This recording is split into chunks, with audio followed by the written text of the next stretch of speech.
judicial humour. He gives descriptions of French emigres, of German emigres whom he detested, of Italian and Polish emigres whom he admired.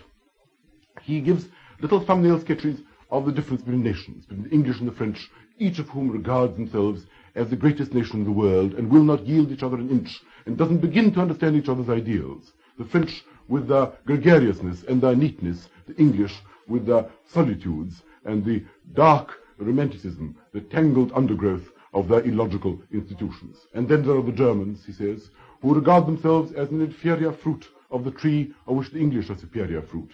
Come to England, and after 3 days say yes instead of ja and well where it is not required.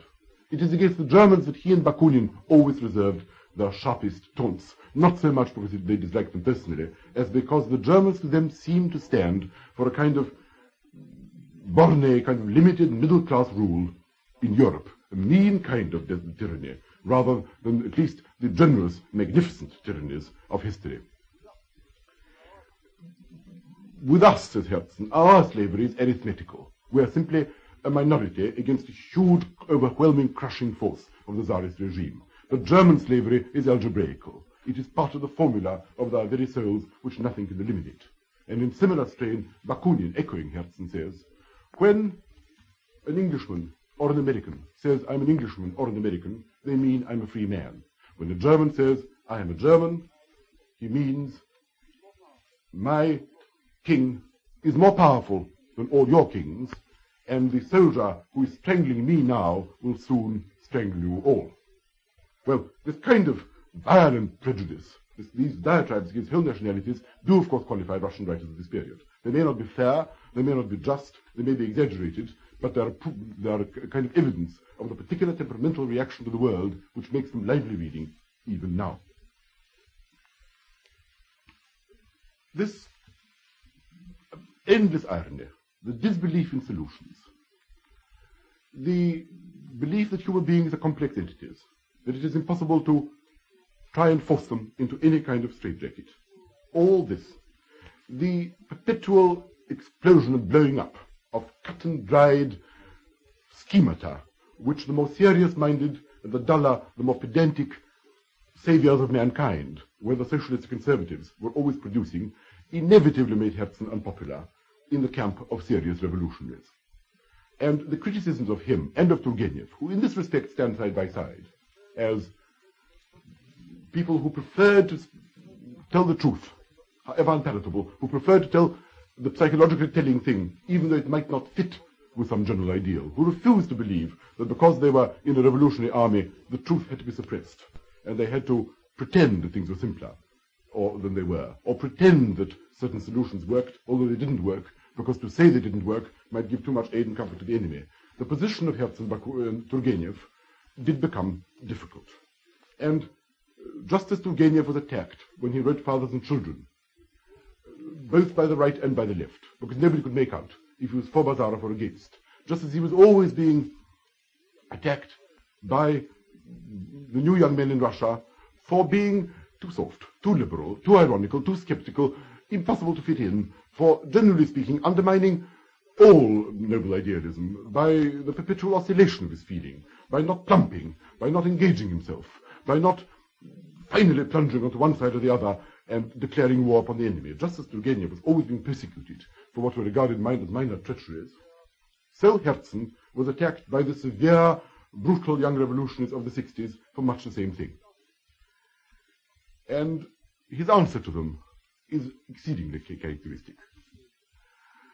The revolutionists attacked him for being old-fashioned, for being an aristocrat, for being too rich, for living in comfort, for sitting in London and observing the revolutionary struggle in Russia, for being a member of the generation of the 40s which simply talked in the salons and speculated and philosophized when all round them was squalor and misery and bitterness and injustice, for not doing something serious, manual labor, for not cutting down a tree or making a pair of boots, or doing something which at least was serious and real and identified them with the suffering masses, instead of all this endless talk in the drawing rooms of wealthy ladies with other well-educated, nobly born young men, which simply was a form of escapism, of mere idle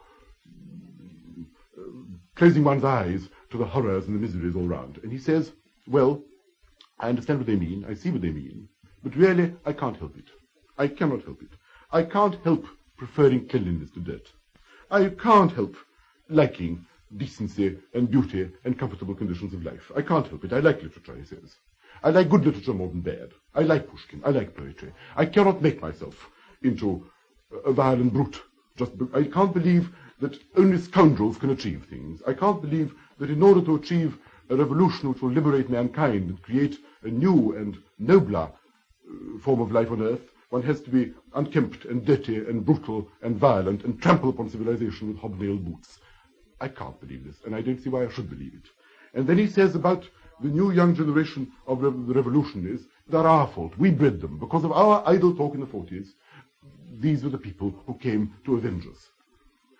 Well, not really to avenge us, but to avenge the world against us. They are, he says, the disease, the syphilis of our own revolutionary passions. What is it they had against him? That he was fiddling cleverly while the people was burning. But no, he says, unless civilization is preserved, unless people preserve the decencies, unless the difference in good and bad and right and wrong are kept in mind, unless there are some people who are fastidious, who are free, who say what they want to say, who don't sacrifice our lives upon some large, nameless altar and force themselves into a vast, impersonal, grey army of barbarians marching to destroy. Unless this happens, what is the point of the revolution at all? Why should we do these things? Why should we stimulate a vast barbarian wave simply in order to sweep away the old world and leave nothing but ruins and misery behind? After all, he says, the great case for the prosecution, which Russian literature is even now and every day drafting against Russian life, doesn't come to saying that what we must do is crush everything out of sight and put in the new barbarism in the place of the old, decrepit tyranny. Sorrow, skepticism, irony, the three main strings of the Russian lyre. And he says, to these I shall always be devoted.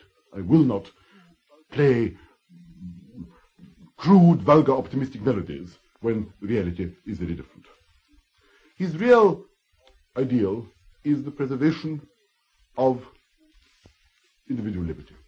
Quite early in life, he said, that is all he fought for, that is the only banner he ever carried, the preservation of individual liberty against all forms of oppression, against all forms of despotism. And what makes him unique in the 19th century is that he really did understand what made radicals radical, and he really did understand the dreadful consequences of some of the radical doctrines preached.